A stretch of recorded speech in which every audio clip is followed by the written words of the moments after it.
অনেকে অভিযোগ করে, আল্লাহ আমার এইটা দেয় নাই, ওইটা দেয় নাই, আমি এটা পাই নাই, ওইটা পাই নাই, ও পায় আমি পাই না কেন, ওর চাকরি হয় আমার হয় না কেন, ওর ব্যবসায় লাভ আমার লস কেন, ওর বউ সুন্দরী আমার টাকা লাগেন। আছে না নাই? না, অভিযোগ করবেন না।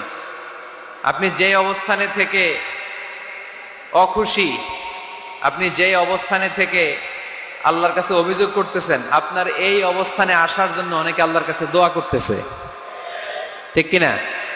কিন্তু আপনি এই অবস্থানে খুশি না। অনেকে এই অবস্থানে আসতে চায়, তাদের স্বপ্ন যে তারা একদিন আপনার স্থানে আসবে, কিন্তু আপনি আপনার জায়গায় থেকে খুশি না। এজন্য উনজুর ইলা মান হুয়া আসফালা মিনকা, তোমার চেয়ে যে খারাপ অবস্থায় আছে তার দিকে তাকাও, তাহলে তোমার মনের দুঃখ ঘুচিয়ে দিবে কে? আপনার চেয়ে যে খারাপ অবস্থানে আছে তার দিকে দেখেন কি অবস্থা। আপনি এইটা চান, ওইটা চান, কত কিছু লাগবে আপনার। হসপিটালে যে দেখেন ক্যান্সারে আক্রান্ত রোগীদের কি অবস্থা দেখেন। ক্যান্সার যার নেই কোনো অ্যান্সার, বাঁচবে না সে।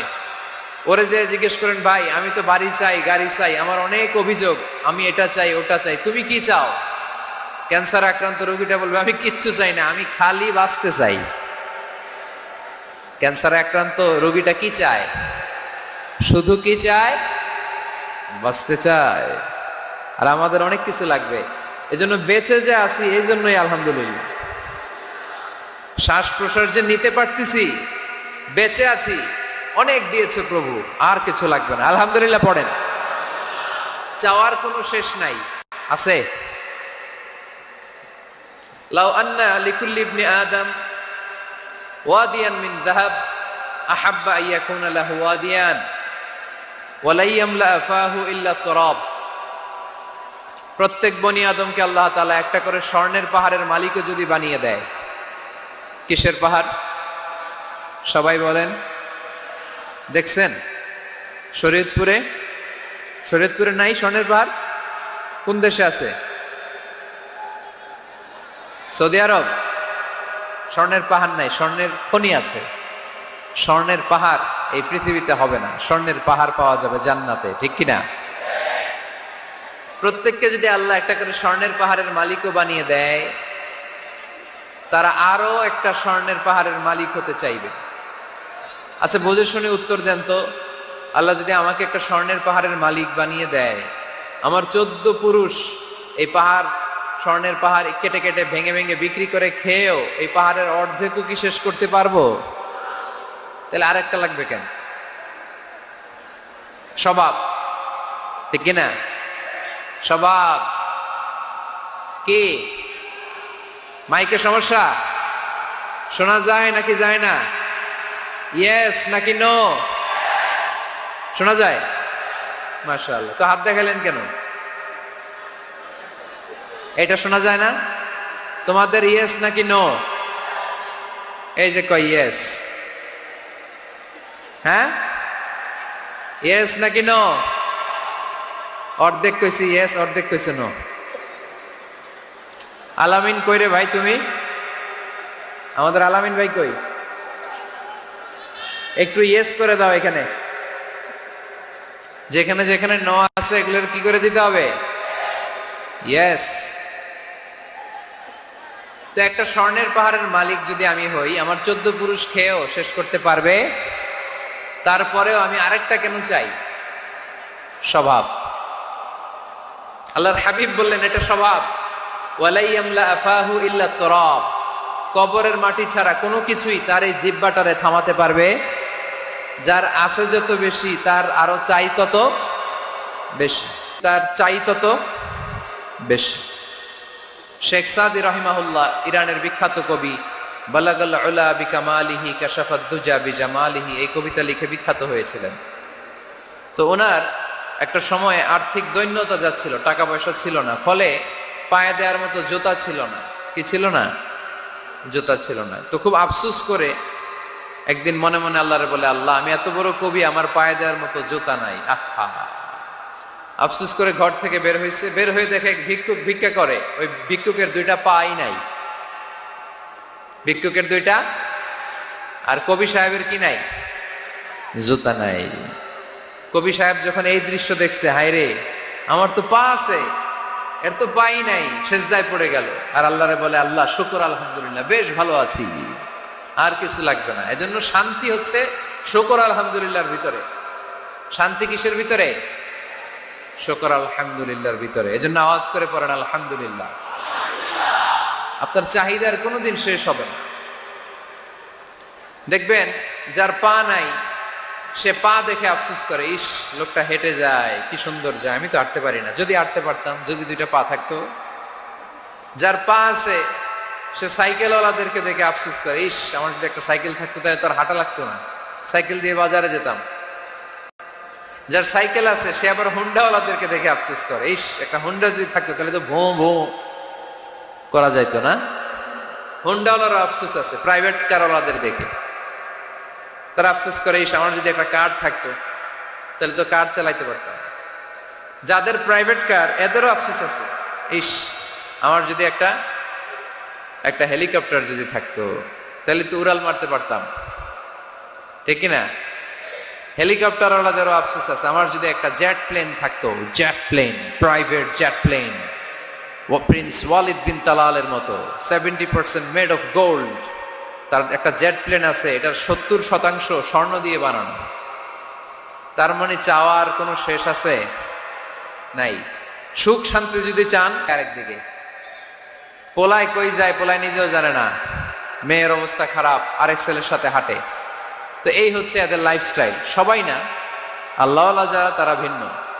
রাতে এদের ঘুম হয় না, অনেকগুলো ঘুমের ট্যাবলেট খেয়ে ঘুমাতে হয়, ঘুম আসে না, ঘুম আসে না। কিন্তু রিক্সাওয়ালা, কুলিওয়ালা, দিনমজুর, এদের রোগ বালাই আছে, কথা বলেন? খাওয়ার সমস্যা আছে, ঘুমের সমস্যা আছে, শুইলেই ঘুম আসে, যেখানে রাইত ওইখানেই কাই। ঘুমাইতে দেরি, নাক ডাকতে দেরি হয় না, ওর নাকের ডাকের আওয়াজে ট্রাকের ইঞ্জিনও ফেল। শান্তির ঘুম। এই জন্য সবসময় শান্তি খুঁজতে হবে। কি খুঁজবো? শান্তি দেওয়ার মালিক কে? আল্লাহ তুমি এই দেশটাকে শান্তিময় করো, আমি দয়ালু, আমি মেহেরবান, ঠিক কিনা? এই জন্য প্রতিদিন সূরা ফাতিহায় দ্বিতীয় আয়াতটা আমরা কি পড়ি?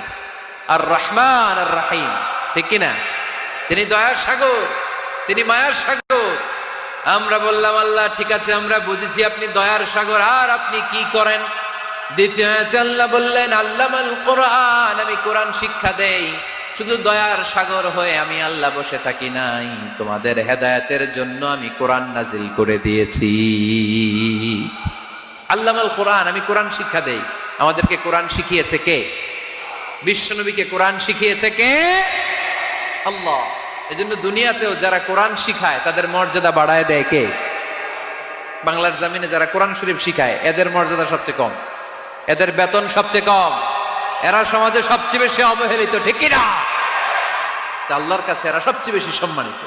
আল্লাহর হাবিব বললেন খায়রুকুম মান তাআল্লামাল কোরআন ওয়া আল্লামাহু, তোমাদের মধ্যে আল্লাহ তাআলার কাছে সবচাইতে প্রিয় শ্রেষ্ঠ ওই মানুষটা যে নিজে কোরআন পড়ে আবার অন্যরে পড়ায় দেয়। সুবহানাল্লাহ পড়েন। আপনি যদি কাউরে শুধু সূরা ফাতিহাটা শিখান, কোন সূরা? সূরা ফাতিহাটা যদি শিখায় দেন, সে যতদিন সূরা ফাতিহা তেলাওয়াত করবে ওই তার তেলাওয়াতের একটা পার্সেন্টেজ সওয়াব আপনার আমলনামায় আছে না নাই? সে যদি আবার আরেকজনের শিখায়, ওই লোক যদি আবার আরেকজনের শিখায় দেয়, এরকম যতজনকে তারা শিখাবে প্রত্যেকের তেলাওয়াতের একটা পার্সেন্টেজ সওয়াব আপনার আমলনামায় ঢুকায় দিবে কে? এজন্য কোরআন নিজেও শিখবো, অন্যকেও শেখাবো। রাজি আছেন তো? আপনাদের এখানে মসজিদে কোরআন শিক্ষার আসর আছে নাকি? হ্যাঁ, এই যে বাড়ির পাশে যে একটা মসজিদ দেখলাম, কোরআন শিখায়। কিবার শিখায়? প্রতিদিন। কে শিখায়? ইমাম সাহেব। বেতন টেতন দেন তো? কত দেন? 1 লক্ষ মাসে? 5-6 হাজার? বলে কি? এক একটা ইমামের কমসে কম 1 লক্ষ টাকা বেতন হওয়া দরকার, ঠিক কিনা? না খেয়ে না পড়ে অল্পতে তুষ্ট থেকে যারা শুকরিয়া করে এরা আমাদের আইম্মাতুল মাসাজিদ, মসজিদের ইমামরা, মসজিদের মুয়াজ্জিনরা। এক একটা মসজিদের মুয়াজ্জিনের গলা হবে এরকম বিশাল উঁচু, কিয়ামতের ময়দানে সবাই আমরা এর দিকে তাকায় থাকবো, কিরে ভাই তোর গলা উঁচু কেন? সে বলবে আমার এই গলা দিয়ে প্রতিদিন 5 বার আমি আজান দিয়েছি। কিয়ামতের ময়দানে ঠিকই সম্মানিত, দুনিয়ায় আমরা চিনলাম না ওনাদেরকে। এজন্য কোরআন শিক্ষার আসর জন্য আমরা গড়ে তুলি। তালিমুল কোরআন প্রজেক্ট লাগবে, শিশুদের কোরআন শিক্ষার আসর, নারীদের কোরআন শিক্ষার আসর, বয়স্কদের কোরআন শিক্ষার আসর। আমরা কোরআন শিখে মরতে চাই, কোরআন জেনে মরতে চাই। No excuse will be granted that day. সেদিন আল্লাহ কোনো এক্সকিউজ গ্রহণ করবে না। সব পারো, হিন্দি তো ঠিকই কইতে পারো, হিন্দিতে কথা কইতে পারে না ছেলেপেলেরা? হিন্দি সিনেমা এমন দেখা দেখে হিন্দিতে কথা কইতে পারে, তো হিন্দি ভাষা বুঝতে পারলে শিখতে পারলে আরবি পারলা না কেন? কোনো এক্সকিউজ ওজোর আপত্তি সেদিন আল্লাহ গ্রহণ করবে না। শরীয়তপুরের ভাইরা, আসুন আমরা কোরআন শিখি, আসুন আমরা কোরআন পড়ি। প্রতিদিন একটা আয়াত হলেও কমপক্ষে আমরা যেন কোরআনের অর্থ পড়ি, বঙ্গানুবাদ পড়ি। রাজি আছেন তো? আপনাদের স্মার্টফোন আছে কার কার হাতে দেখি?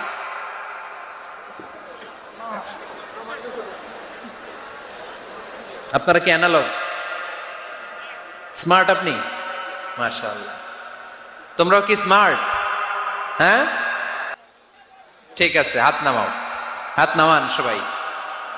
তো এই যে স্মার্টফোন আসছে স্মার্ট বানাইতে, যেই ফোনের মধ্যে কোরআন নাই সে আনস্মার্ট, ঠিক কিনা? যার মোবাইলের ভেতরে কোরআনের অ্যাপস আছে, ডাউনলোড করে অ্যাপস রেখেছে, সেই হচ্ছে আসল smart. He is the real hero, he is the real smart. এর জন্য মোবাইলের অ্যাপসের ভেতরে কোরআন ঢুকাইতে হবে।